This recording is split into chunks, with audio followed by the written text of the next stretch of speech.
रामकृष्ण हरी या ठिकाणी आपल्या श्री रामकृष्ण हरी आध्यात्मिक वारकरी शिक्षण संस्थेचे विद्यार्थी हरिभक्तपरायण समाधान महाराज आणि सूरज महाराज यांनी श्रीमद भगवद्गीतेचा पहिला अध्याय मुखोद्गत केला। त्यामुळे त्यांना संस्थेतर्फे उत्तेजनार्थ आपण बक्षीस म्हणून त्यांना थोडीशी रक्कम देणार आहोत। त्यांनी भविष्यातही असंच वाटचाल करावी आणि उत्तरोत्तर प्रगती करावी। ज्ञानोबा यांची चरणी प्रार्थना। श्री ज्ञानदेव तुकाराम पंढरीनाथ।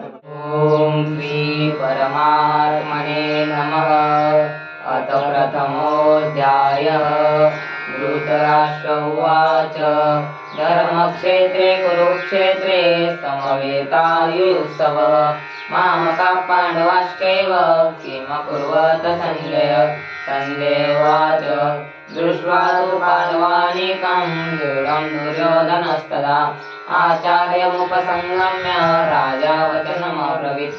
पश्येतां पाण्डुपुत्राणाम् आचार्यमहतीं च मूढां द्रुपदपुत्रेण तव शिष्येण धीमता।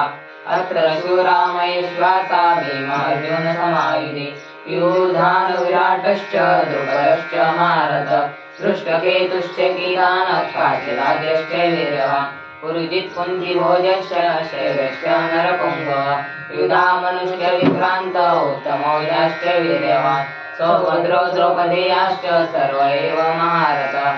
अस्माकं तु विशिष्टाये तान्निबोध द्विजोत्तम। नायका मम सैन्यस्य संज्ञातं तान् ब्रवीमि। भवान् भीष्मश्च कर्णश्च कृपश्च समितिञ्जय अश्वत्थामा विकर्णश्च सौमदत्तिस्तथैव च अन्ये च बहवः शूरा मदते त्यक्तजीविता। नानाशस्त्रप्रहरणा सर्वे युद्धविशारदा। अपर्याप्तं तदस्माकं बलं भीष्माभिरक्षितं पर्याप्तं त्वेदमेतेषां बलं भीमाभिरक्षितम्। अयनेषु च सर्वेषु यथाभागमवस्थिता भीष्ममेवाभिरक्षन्तु भवन्तः सर्व एव हि। तस्य सञ्जनयनहर्षं कुरुत पितामहः सिंहनादं विनोदश्च शङ्खं दद्म प्रतापवान्।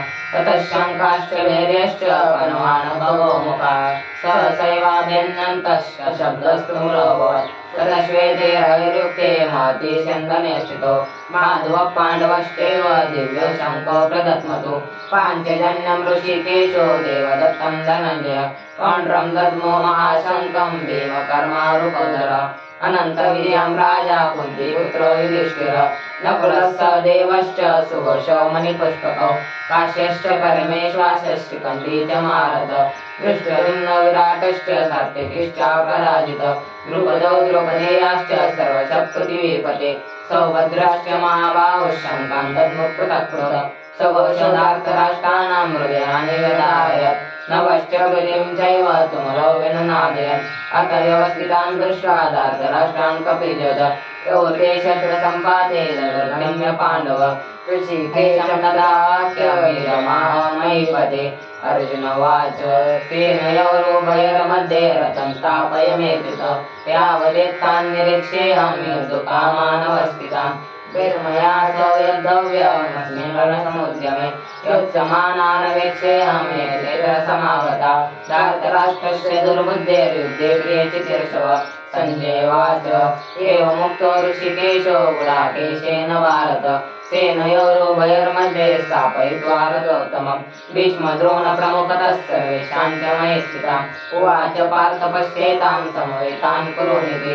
तत्र पश्यन् स्मितान् पार्थ पितॄन् पितामहान् आचार्यान् मातुलान् भ्रातॄन् पुत्रान् पौत्रान् सखेस्तथा शिशुरान् सुहृदश्चैव सेनयोरुभयोरपि तान् समीक्ष्य कौन्तेयः सर्वान् बन्धून् अवस्थितान् कृपया पर्याविष्टो विषीदन्येदमब्रवीत्। अर्जुन उवाच दृष्ट्वेमं स्वजनं कृष्णायुष्यं समुपस्थितं सिदन्ति मम गात्राणि मुखं च परिशुष्यति वेपतुष्य शरीरे मे रोमहर्षश्च जायते गाण्डीवं स्पृशते हस्तात् त्वक्चैव परिदयति न च शक्नोमि अवधातुं भ्रमतीव च मे मनः निमित्तानि च पश्यामि विपर्याणि केशव न च श्रेयनुपश्यामि हत्वा स्वजनमाहवे न काङ्क्षे विजयं कृष्ण न च राज्यं सुखानि च किं नो राजेन गोविन्द किं भोगैर्जीवितेन वा एषामर्थिकाङ्क्षितं नो राज्यं भोगाः सुखानि च तैमेव सदा युद्धे प्राणान् त्यक्त्वा धनानि च आचार्य पितरः पुत्रास्तथैव च पितामहः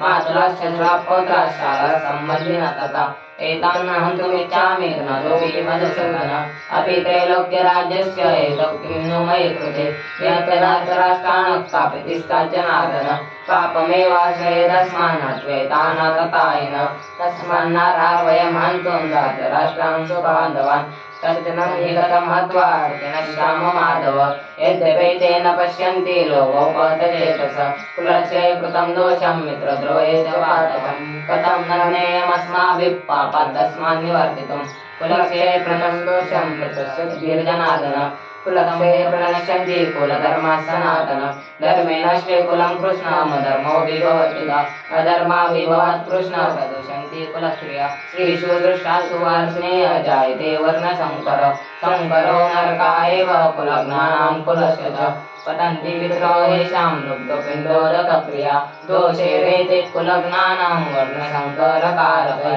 उत्सादयन्ते जातिधर्मा कुलधर्माश्च शाश्वता उत्सादनकुलधर्माणां मनुष्याणां जनार्दन नरके नियतं वासो भवति तेऽनुशोषम अहोवत् महत्पापं कर्तुं व्यवसिता वयं यद्राज्यसुखलोभेन हन्तुं स्वजनमुद्यता यदि मां प्रतीकारमशस्त्रं शस्त्रपानय धार्तराष्ट्रारणे हन्यस्तन्यक्षेमतरं भवेत् संजय उवाच एवमुक्त्वार्जुनः सङ्गे रतोपस्थमुपाविशत् विसृज्य शशरं चापं शोकसंविघ्नमानस हरि ओं तत्सदिति श्रीमद्भगवद्गीतासु उपनिषत्सु ब्रह्मविद्यायां योगशास्त्रे श्रीकृष्णार्जुनसंवादे नाम प्रथमोऽध्यायः श्रीकृष्णार्पणमस्तु श्रीगुरुचरणारविन्दार्पणमस्तु।